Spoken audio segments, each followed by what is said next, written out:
এরা তো টাকার নেশায় মরছে।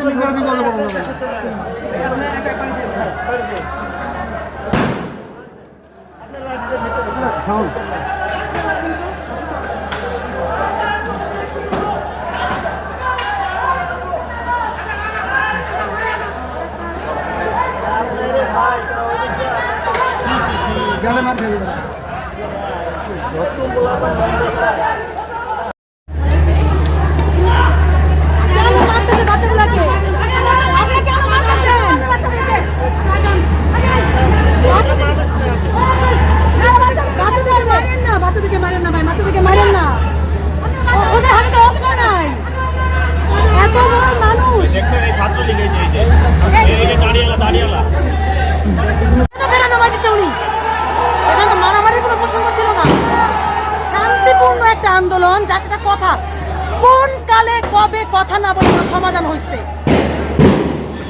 উনি নিজে এই ক্ষমতায় কেমনে বসছে কথা না বলেই, পুরা ফ্যামিলির দোহাই যে দেয়, সব শেষ হয়ে গেল। উনি জানেন না আন্দোলন কাকে বলে।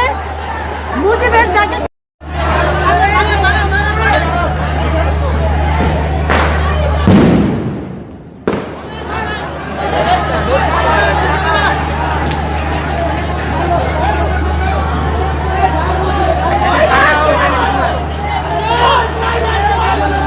শিক্ষার্থীদের উপরে ছাত্রলীগ যুবলীগ একসাথ হয়ে চালাচ্ছে হামলা। রামপুরার আবুল হোটেলের সামনে শিক্ষার্থীদের সাথে ছাত্রলীগ যুবলীগের চলছে ত্রিমুখী সংঘর্ষ এবং ছাত্রদের উপরে দেখা গিয়েছে যে টিয়ার সেল নিক্ষেপও করতে দেখা গিয়েছে।